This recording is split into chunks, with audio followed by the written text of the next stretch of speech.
sentar, por favor. Hoje, nesse momento de partilha da palavra de Deus, eu me vejo numa missão quase impossível. Vou explicar por quê.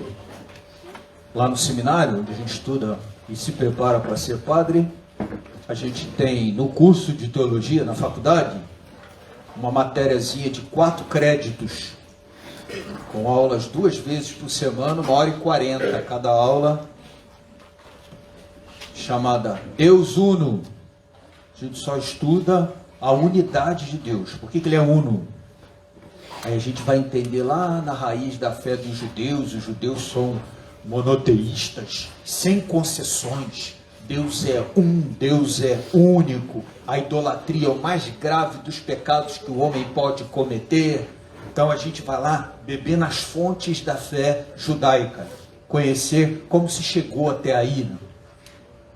Depois a gente tem uma outra disciplina, se passar nessa, porque essa é pré-requisito para outra, chamada Deus Trino. É uma matériazinha de 4 créditos, 2 aulas por semana, cada aula de 1h40, para estudar Deus Trino. E aí a gente vai lá beber nas fontes do cristianismo, né? A vinda de Jesus revela algo mais sobre a unidade de Deus, e depois o envio do Espírito Santo revela algo ainda mais sobre essa unidade de Deus, que o cristianismo entendeu como trindade, sem abandonar aquilo lá, a unidade.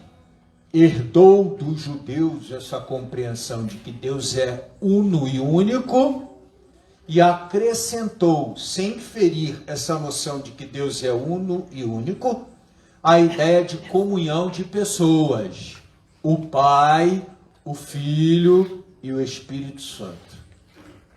Eu digo que a missão de hoje é quase impossível, porque eu tenho aí coisa de 15, 20 minutos para tentar resumir, nos aproximar um pouco daquilo que é feito nesse um ano. Um semestre para Deus Uno, um semestre para Deus Trino. Sem contar, eu já experimentei os dois lados. Eu fui aluno e depois também tive a oportunidade de experimentar o outro lado, dando essa disciplina. No final da disciplina, o professor falou assim: entenderam tudo? Aí todo mundo, entendemos. Ele falou, mesmo quem passou com 10 não entendeu praticamente nada, porque Deus é um mistério. Então, é como se você fosse capaz de entender, de compreender o correspondente a uma gotinha de um oceano. E aí, com os alunos, eu tive a oportunidade também, no fim do curso, de fazer a mesma pergunta, a mesma brincadeira. Tem os engraçadinhos que, não, entendi tudo, professor. Né? Quer dizer, a gente entende uma gotinha do oceano. Então, a minha missão é difícil. Mas eu vou começar por onde eu sempre começo. Em geral, não dá certo. Já testei pelo menos 27 vezes, nos 27 anos que celebrei a missa da Santíssima Trindade. É por uma historinha que eu já contei para vocês. Eu vou contar de novo acerca de como era o catecismo antigamente, né? Talvez algumas pessoas lembrem aqui. Antigamente o catecismo das crianças era um livrinho de perguntas e respostas. Quem lembra do livrinho de perguntas e respostas? Mais de 50. Mais de 60, né? O livrinho de perguntas e respostas era assim: as crianças iam para o catecismo e a catequista tinha a missão de ir tomando a lição da criança para que ela aprendesse de cor a resposta àquelas perguntas. Quando chegava perto da primeira Eucaristia, então, em geral, vinha o padre. Imagina o terror, a criança podia saber tudo, mas entrava aquela figura de batina para uma arguição individual, oral. A famosa sabatina, mesmo que não fosse dia de sábado, a sabatina. E o padre perguntava para as crianças, sorteava alguma pergunta e fazia para a criança. Respondeu conforme está no livro, não que ela entendeu. Conforme está no livro, passou, faz a primeira comunhão. Não respondeu, Mas, tipo, embora isso pareça pra gente uma coisa muito absurda, a escola era um pouco assim. Eu estudei por pontinhos. Quem descobriu o Brasil? Pedro Álvares Cabral. Acho que eu cheguei a dar aula por pontinho. Quem descobriu o Brasil? Quem quer. E tinha que ser assim, porque o planejamento era que eu fosse assim. Tinha que ser dessa forma. Embora aquilo já parecesse indigesto para mim, mas tinha que ser daquela forma. Nem vou perguntar, quem já deu aula por pontinho aqui para não ficar chato para ninguém, né? Mas era assim, mais ou menos, o sistema de educação, a maneira que se fazia a coisa tradicional, era bem assim. Então, diz a história que certa vez o padre chegou numa turma para fazer essa arguição e resolveu utilizar a primeira pergunta do livro. Quem é Deus? É a primeira perguntinha do livro. Quem lembra da resposta? Alguém lembra? Exatamente isso que acontece quando a gente decora 50 anos depois, né? 40 anos depois. Por isso a compreensão, a digestão do conceito é melhor.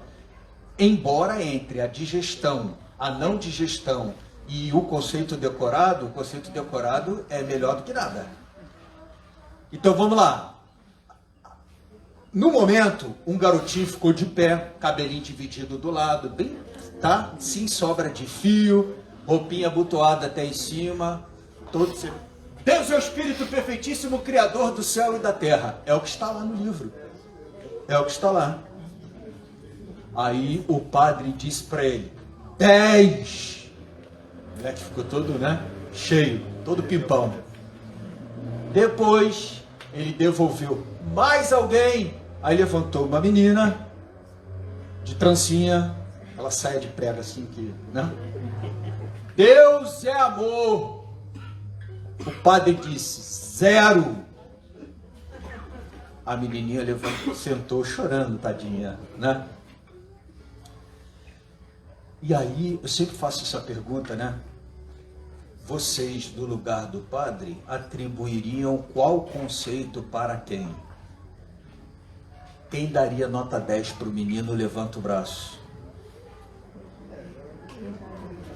Quem daria nota 10 para a menina, levanta o braço. Não esperar eu molhar o bico. Tem uma terceira pergunta. Quem daria nota 10 para os dois, levanta o braço. O que é que está claro aqui? Talvez não estivesse claro no sistema, na maneira como se conduziam as coisas por lá.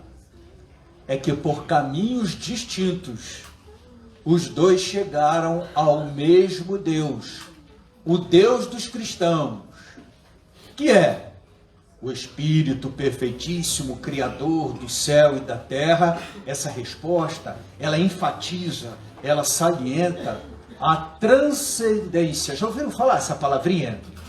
Quer dizer, o quanto o nosso Deus é inefável, o quanto ele é a negação das imperfeições humanas, né? Então, por exemplo, nós somos limitados, ele é ilimitado. Nós somos imperfeitos, ele é perfeito. Nós somos temporais, ele é eterno. Entendem direitinho? Então, quanto ele é transcendente. E a segunda, essa certamente é a que a gente estuda muito naquela parte da disciplina Deus Uno, e que está muito próximo da compreensão que os judeus tiveram ali, né? Lembra que, por exemplo, quando o Senhor apareceu a Moisés, uma sarça ardente, Moisés, eu vou morrer, eu vi a Deus. Ele entendeu que ele estava invadindo essa transcendência e que ele ia morrer. Então, salienta bastante essa condição da transcendência divina, está muito presente no Antigo Testamento. Deus é o sumo bem, a suma bondade, a suma beleza, e aí por diante. E a resposta da menina salienta o contrário da distância, a proximidade. Tem uma palavrinha para proximidade, que é a palavrinha imanência. Salienta que Deus, por exemplo, tenha entrado na história dos homens, tenha criado o mundo. O título de Criador ainda está muito associado, como sugere a primeira leitura de hoje do livro, a ideia da transcendência, da distância. Ele, Criador, nós, criaturas. Mas, por exemplo, quando Deus enviou Jesus, nós entendemos que, além de Criador, Ele tem um Filho. E se Ele tem um Filho, Ele é Pai. E esse Filho é da mesma natureza dele, é Deus verdadeiro, Deus de Deus e luz da luz. E esse Filho morreu para nos salvar. E esse Filho morreu, e na morte, no sangue dele derramado por amor a nós nos tornamos filhos do Filho. Então nós fomos adotados por Deus. Aqui já muda radicalmente a nossa relação com Deus. Uma é a relação que a gente tem com uma coisa que a gente faz, né? Se você pinta um quadro, se você faz lá um banquinho, gosta de trabalhar com madeira, se você está escrevendo um livro, se você está fazendo alguma coisa, uma arte, um artesanato, enfim, você tem uma relação de carinho com aquilo, até com a faxina que a gente faz, a gente tem uma relação, se alguém chega com o pé sujo, tira o sapato, até com a faxina. Mas outra é a relação que a gente tem com o filho. Ninguém deixa de comer para o livro comer. Ninguém dá a sua vida, ou pelo menos não deveria, em boas condições mentais, por uma coisa que você está criando, por um carro, por uma casa, Essas são coisas com as quais a gente tem afeto, mas não existe termo de comparação da relação que a gente tem com o filho. O filho a gente deixa de comer para que ele coma. A gente pode até deixar de viver para que ele viva. Quando Jesus morreu, dizendo que ele era filho de Deus, então que Deus tinha um pai, e dizendo que ele derramou o sangue, derramava o seu sangue para nos resgatar e nos salvar, Santo Agostinho fala da feliz culpa de Adão, exatamente porque foi pela culpa de Adão que foi necessária a vinda de Jesus, e pela vinda de Jesus e pela morte de Jesus, nós fomos elevados a uma condição nova. A nossa relação com Deus mudou de qualidade. Era criador, criatura, agora é filho e pai. Então, há uma proximidade. Não é à toa que Paulo diz, e outros textos do Novo Testamento, que Jesus é o pontífice, aquele que faz a ponte. Jesus nos introduz numa relação que era só da intimidade divina e passou a ser nossa, porque nós passamos a condição de filhos adotivos, e o filho adotivo participa da intimidade da casa do pai. Então nós passamos a participar da intimidade com o pai e da intimidade da relação do pai com o filho e da intimidade da relação de irmão com Jesus. Vocês se entendem? A resposta da menina Deus é amor, ela vai enxergando isso. A resposta da menina Deus é amor também nos permite entender aquilo que celebramos no domingo passado, né? Que o filho, ele volta para o pai, e o pai não nos deixa do ponto de vista da companhia divina sós.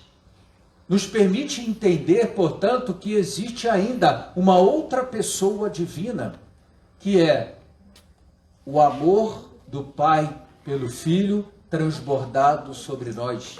O Espírito Santo, advogado, defensor, paráclito. Então nos permite entender que nós participamos da plenitude da intimidade divina, da condição de família de Deus. Por isso São João tem no seu texto, tanto no Evangelho quanto nas cartas de João, a frase Deus é amor. E ao dar 0 para a menina, ele estava dando 0 para São João. Porque São João, tanto no Evangelho quanto nas cartas, testemunha, posso falar no original? Hotheos agape estin, é como João escreveu, da mão dele saiu assim, Deus é amor, no grego, que significa exatamente aquilo que a menina disse. Então, o que nós celebramos hoje? Hoje nós celebramos nossa entrada na família de Deus. A gente diz que isso oficialmente acontece pelo batismo, né? nossa entrada na família de Deus como quem tem intimidade na casa, participa das graças que circulam naquela perfeita comunidade, naquele espaço perfeito de comunhão entre o Pai, o Filho e o Espírito Santo. Santo Agostinho, sempre ele, né? Tem nas suas reflexões um termo muito interessante, que é inabitação. Todo mundo sabe o que é habitação. Inabitação significa in, né? É uma preposiçãozinha que significa dentro. Habitar dentro. Santo Agostinho diz, defende a doutrina da inabitação de Deus em nós. Tinha uma musiquinha antiga que se cantava nas igrejas. Quem lembrar, já vou dizendo, tem mais de 40. Que diz assim: Deus habita no meu coração, Deus habita no seu coração. Que bom saber que Deus habita. O que está sendo dito aí? A inabitação é a doutrina que diz da morada, que isso tem mão dupla. Eu moro, a casa de Deus é a minha casa, a família de Deus é a minha família, e ele também mora em mim. Aí fica claro a gente entender aquela ideia paulina de templo do Espírito Santo, que eu sou templo do Espírito Santo. Tá claro? Não posso ir muito adiante, porque hoje eu estou na missa das 10 da ilha. Então daqui eu vou para lá. Mas eu acho que já dá para entender um pouquinho a beleza do que a gente celebra hoje. Deus continua sendo Deus, continua sendo transcendente, continua sendo o Senhor, Criador de todas as coisas, inefável, continua sendo eterno, continua sendo tudo que a gente diz acerca da grandeza dele. Mas para nós cristãos, ele também é amor, ele também é família, ele também é intimidade, ele também é modelo de comunhão, perfeita comunhão. O dogma trinitário diz, a fórmula é N mais 3P, que significa que Deus tem uma única natureza, Deus uno, e 3 pessoas. A pessoa do Pai, do Filho e do Espírito Santo. Essa é a condição da intimidade divina. Uma única natureza. Ele é Deus. E comunhão perfeita de pessoas. O Pai, Criador, o Filho, Salvador e o Espírito Santificador. Toda comparação padece de enorme imperfeição. Não existe encaixe perfeito dada a desproporção. Mas, assim, vocês lá na família, na casa, estão 2, 3, 4, 5 pessoas. Estas pessoas que lá estão são todas humanas. Então, existe uma natureza comum. Entendem direitinho o que eu estou falando? Mas lá tem várias pessoas. Estas pessoas, elas não experimentam uma comunhão perfeita, senão não teria arranca-rabo. Não é isso? De vez em quando a gente tem lá uns puxa para lá, puxa para cá, desentende aqui, desentende ali, vai e vem, vem e vai. Ao celebrar a Santíssima Trindade, a gente encontra uma inspiração até para esse modelo de como a gente é comunhão de pessoas, não só na família, mas em todos os ambientes em que frequentamos. Nós partilhamos com as pessoas que estão conosco, no trabalho, em casa, na família, essa condição de uma natureza comum. Somos humanos, mas isso aqui a gente alcança sem fazer força, né? Por força da própria natureza. Mas lá há um desafio. Entender que aquela comunhão é uma comunhão plena, modelar, que é modelo, uma comunhão perfeita que deve nos inspirar.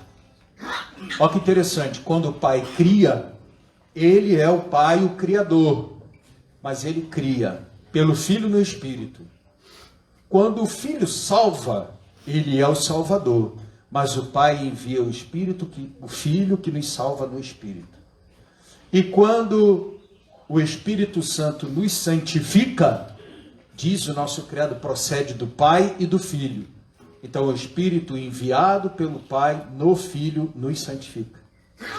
As pessoas estão evidenciadas ali nas suas funções específicas, mas os três, o Pai, o Filho e o Espírito Santo, estão sempre ali em plena e perfeita comunhão em cada ação da pessoa trinitária.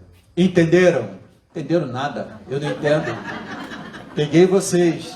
Peguei. Eu disse que o que eu falo para os alunos ia dizer para vocês, né? Entenderam nada? Tem uma história que é atribuída, vou terminar com ela, agora é de verdade, eu vou terminar. Tem uma história que é atribuída a Santo Agostinho, assim, é uma tradição espírita muito segura. Santo Agostinho se dedicou muito a procurar entender, escreveu inclusive uma obra volumosa que a gente estuda nos cursos de Deus Uno e Trino, chamada De Trinitate, sobre a Trindade.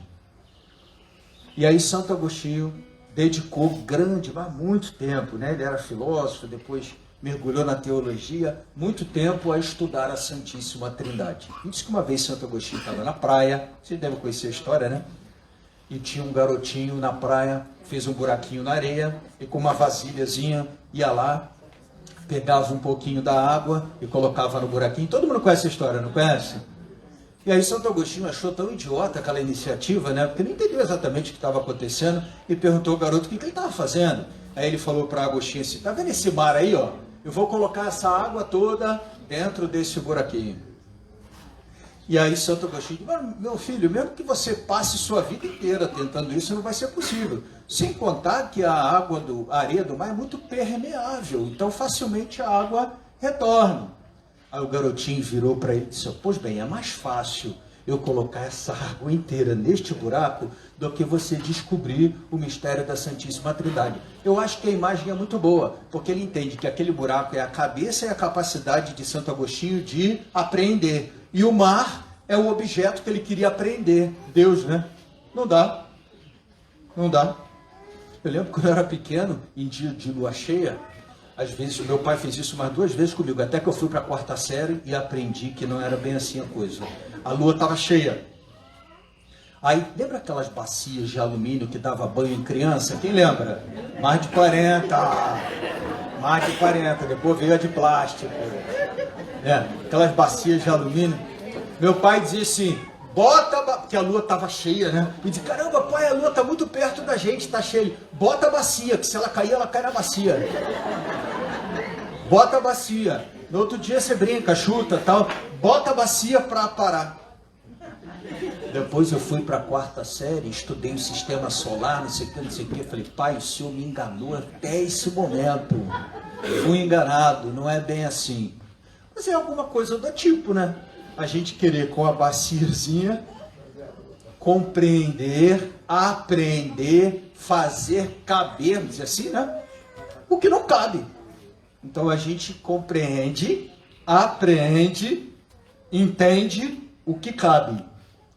Mas sempre cabe muito mais pelo caminho da menina. Cabe mais. Porque quando Deus é amor, a gente não precisa entender tudo. A gente entende e experimenta. O outro caminho é mais difícil. Ele é mais doloroso. Porque é entender, às vezes, sem experimentar. Bom, agora eu vou ficar por aqui.